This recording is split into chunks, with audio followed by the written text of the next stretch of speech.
is incredible. And I don't think that's anything I ever would have put on like a manifestation board or like a vision board.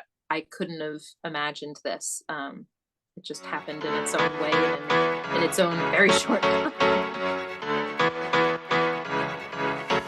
Hey everyone, and welcome back to the Meet the Maker series. I'm so excited to have Casey joining me today from Rally Bird brand.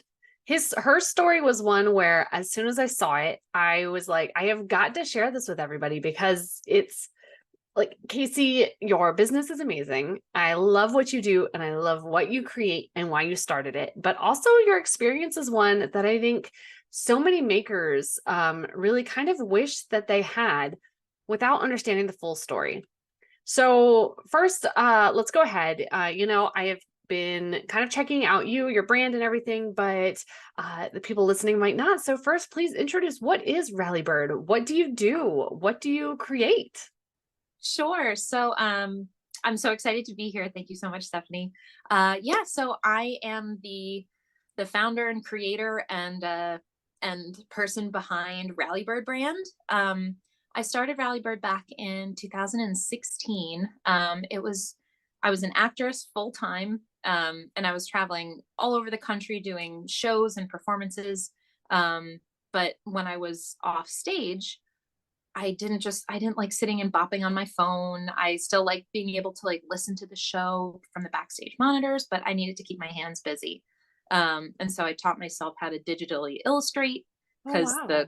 the costumers didn't really love when you would bring your paint into the dressing room because like it's next to very expensive costumes. Right. So art was my therapy. It was what I would do backstage to keep my brain and my hands active.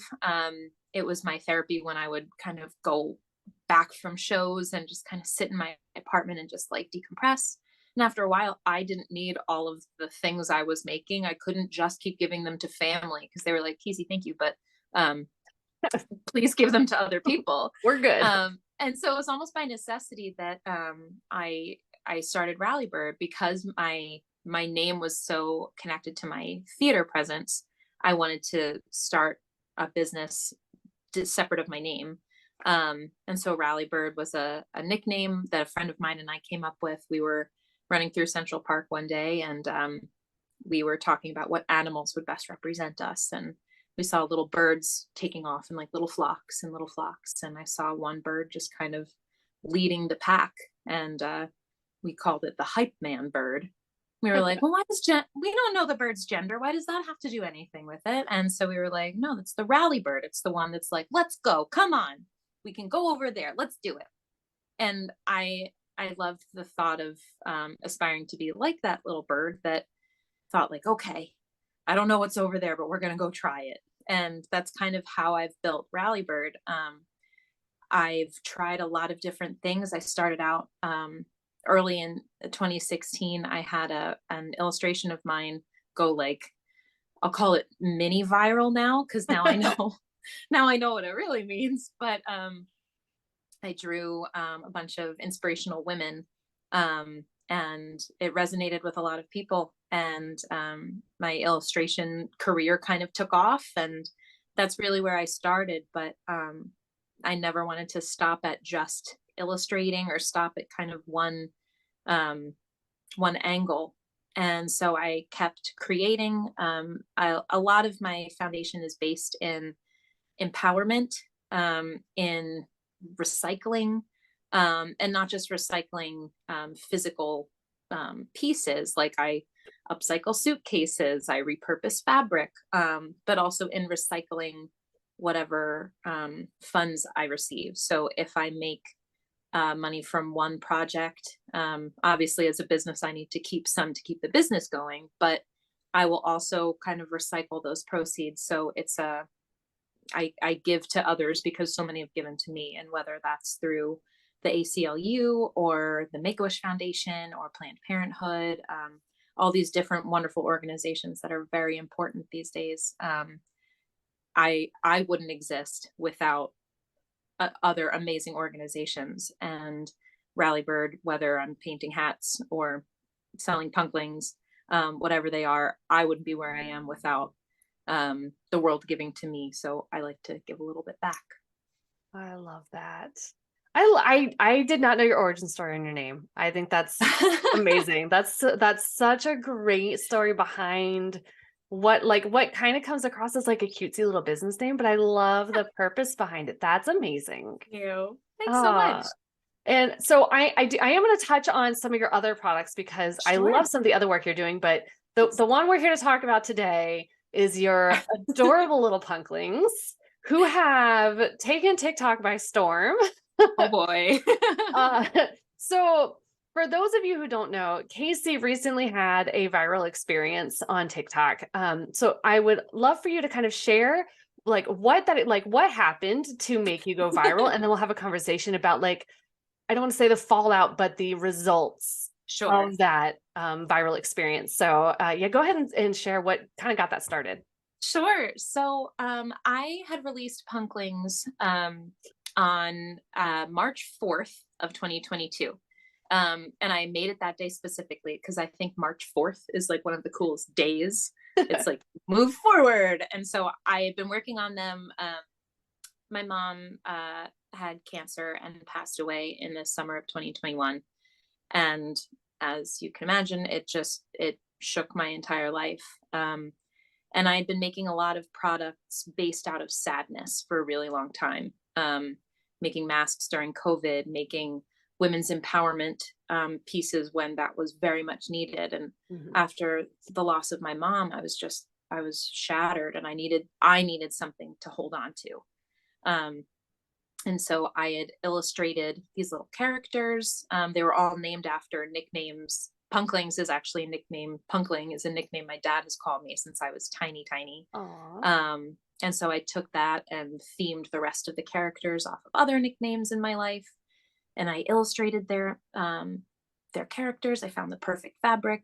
And I released them in March of 2022. And they were going really well. They were really fun, and they were starting to go kind of all over the country, and people just they loved them. They would send me photos of their kids with them, and it made my heart so happy. And I just kept thinking, like, man, I wish this was my thing, that if Rally Bird was to be known, I love the other pieces that I make, and I'm very passionate about all of that that side of my business. But in the back of my head, I was like, I think they're really special. I just wish more people knew about them. Oh boy. And then one day, something that people might not know about me, Rally Bird is not my full-time job. I have a little like human being job that I do as well that is also semi part-time. I'm very grateful for it. But Rally Bird has kind of fluctuated between being full-time and then another side gig, full-time and another side gig.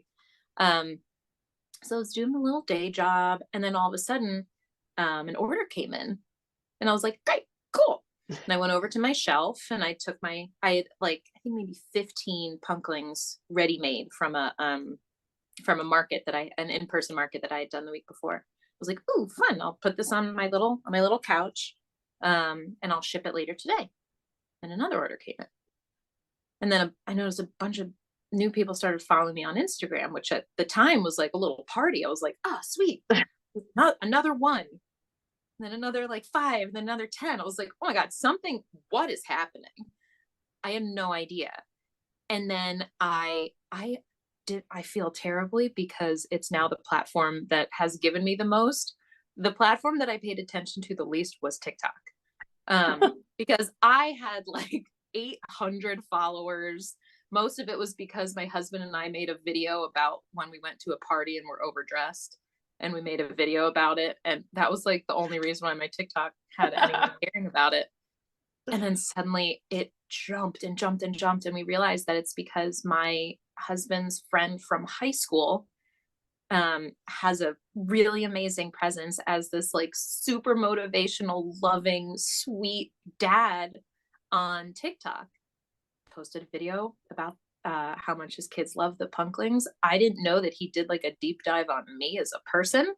I have like a little bio on my website just in case anybody ever wanted to know. And apparently this story resonated with people. Punklings, he like showed the little pocket flip, and it was the sales pitch I didn't know there's a difference between you showing off a thing that's like, hi, I made this, and then somebody else, it's a confidence builder. It's the same thing. I can tell myself like, I can do it.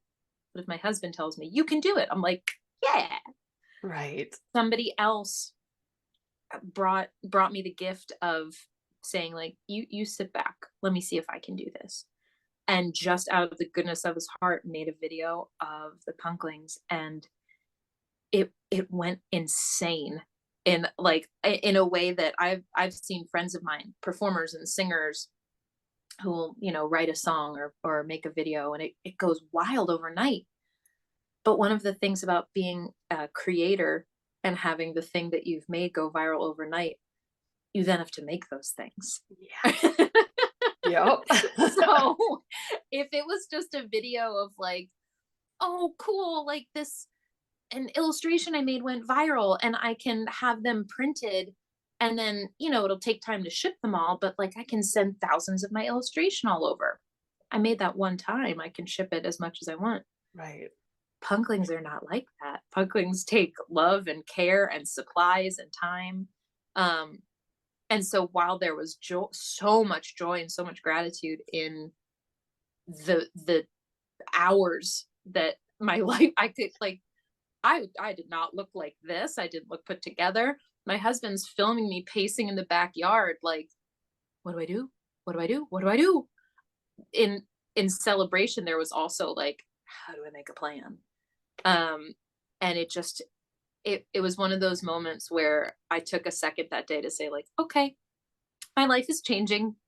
Things are going to be very different from now on. And it's been a beautiful community that I've discovered, or that discovered me, I guess, of people, just their patience and their willingness to wait while I hand sew. I have them sitting right here. That's why I keep looking while I hand sew every one of these. Just because they know that they'll be loved as soon as they arrive is incredible. And I don't think that's anything I ever would have put on like a manifestation board or like a vision board. I couldn't have imagined this. It just happened in its own way and in its own very short time, very quickly. So I actually saw, so it was Dad Chats on TikTok for anyone who's interested. And I saw his post probably within the first hour that because I was following him, and it was already like comments all over the place. And I was like, holy cow. Yeah. Like, it took off immediately. And as soon as I saw that, I was like, ooh, she is going to be feeling this in a minute. Yeah. Like, it was super cool, but it was crazy to watch in real time, like his views and everything just skyrocket. Yes. So, but I've been following your journey in fulfilling all of these orders too, because you've been documenting it so well on Instagram and Facebook and all the What's things. that one? I'll try that too. Yeah, right. And it's just been so amazing to hear or to see, how, you've still kept this attitude of, at least you've been putting out this attitude still of excitement and energy, even though I'm sure you are kind of like in the background sometimes, like, this is a lot. So, I mean, there's definitely, there's both. It's funny, you were saying before about how so many creators and artists, it is on their wish list to go viral, to get that outreach, because so many of us sit in our little rooms and we make our little things that are not little to us. And meanwhile, you go to, any big box store and there's mass produced art that people don't even think about paying for. They just pay for it.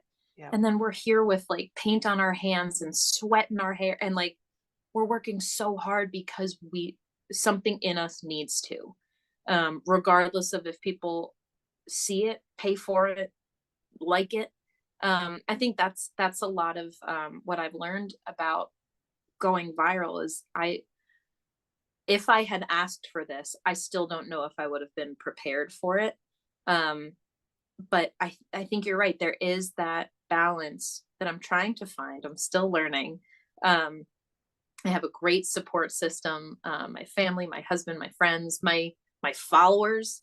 my customers, like my world went from like what I knew to much bigger than I was prepared for. But there are days where I'm sitting on the floor surrounded by punkling fuzz and my hands hurt. Like my husband got me a hand massager because at the end of the day my hands were like um and so there are those moments where I'm like, I have to deal with like state taxes and I have to deal with like international shipping. And oh my gosh, I ran out of fabric. Now they discontinued my fabric. Like things I didn't know were going to be a problem. But then there are also those moments of, okay, I'm sitting here with like my hair looking like a rat's nest because I've been working all the daylight hours.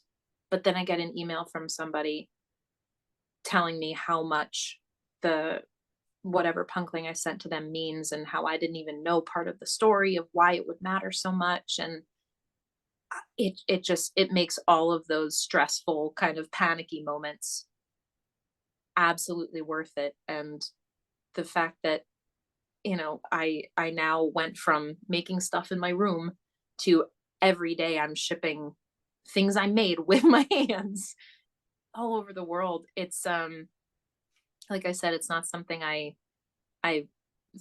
thought was going to happen. And in the back of my head, I wanted my business to do well.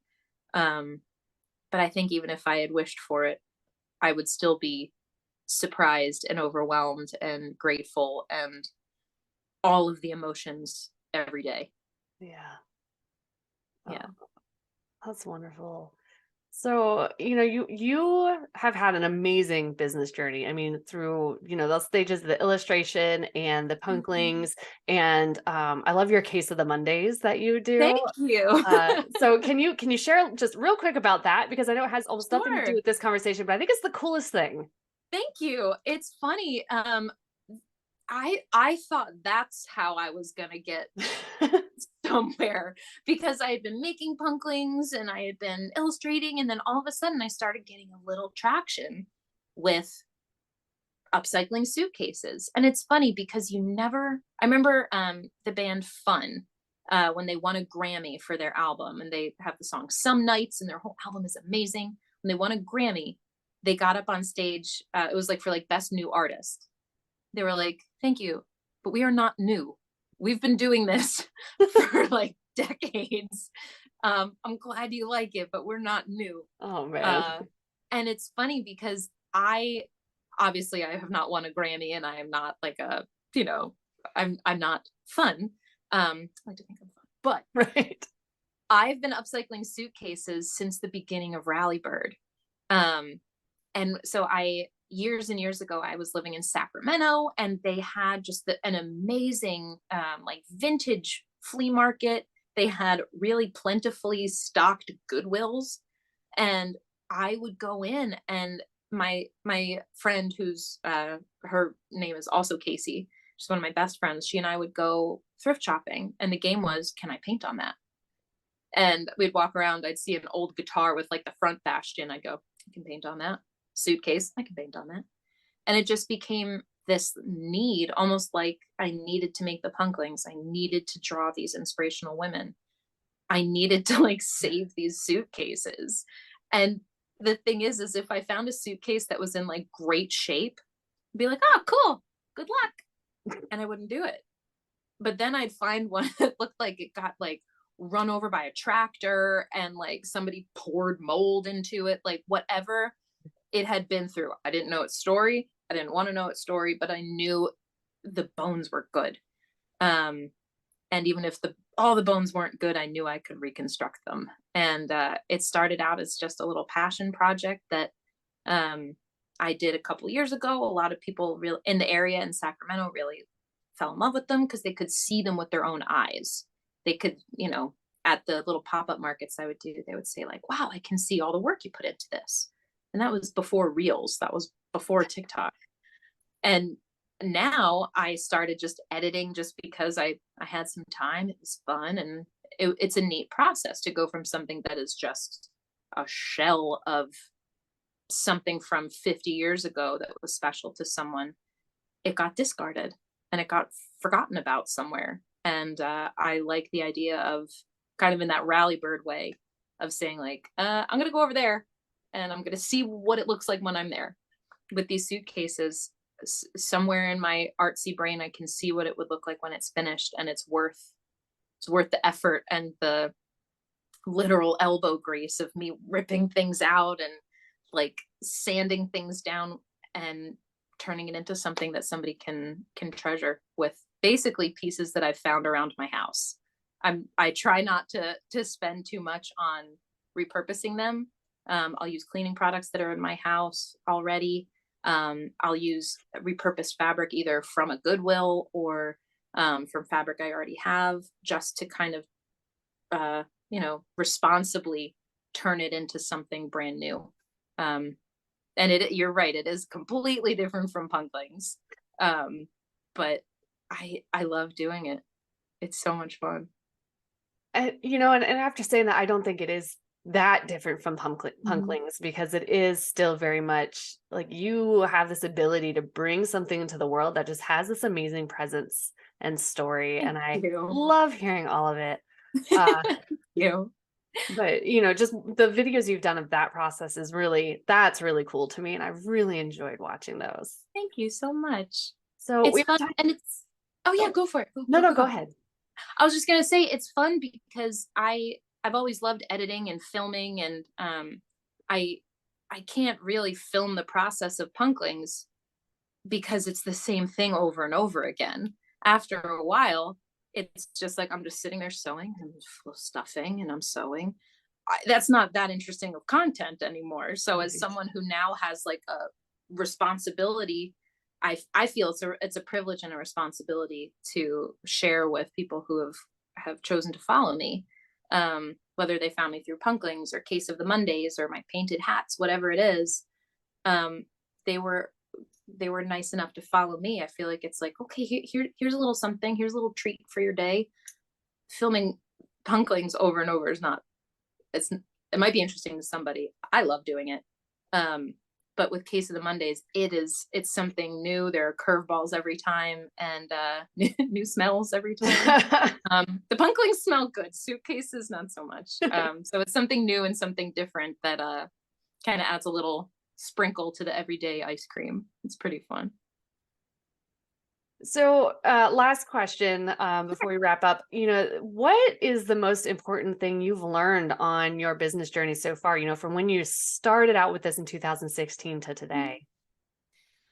I would I would say never stop trying.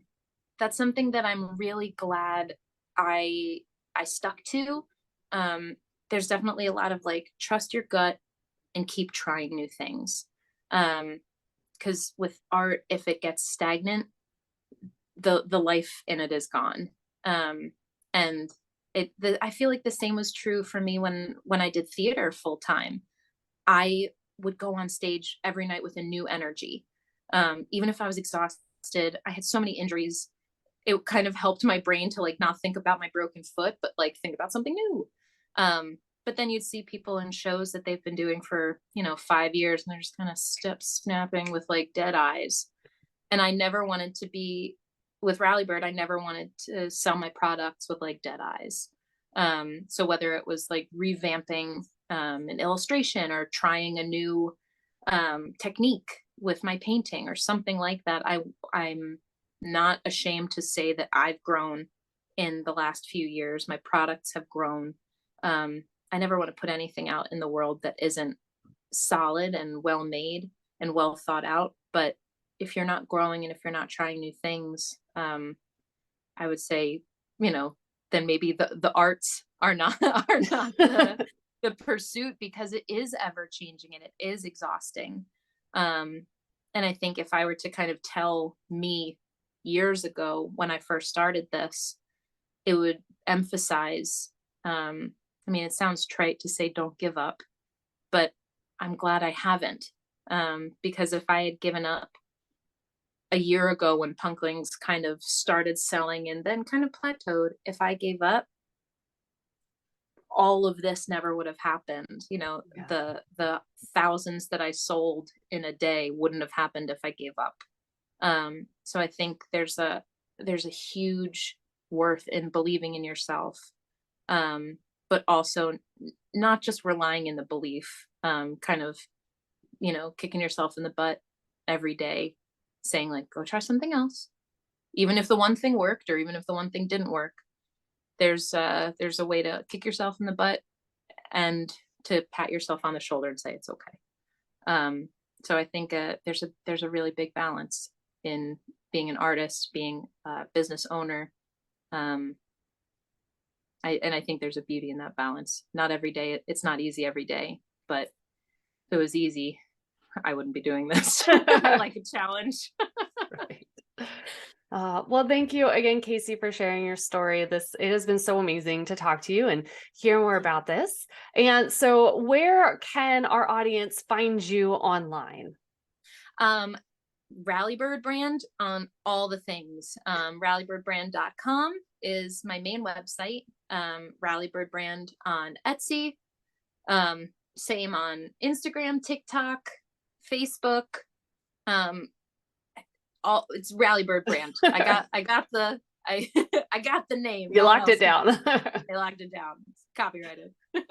Awesome. Well, thanks again, Casey. This has been a fantastic conversation, and I'm sure everyone has just been so excited to hear your journey. We really appreciate you being here today. Thank you so much, Stephanie. Thanks for talking. Yeah.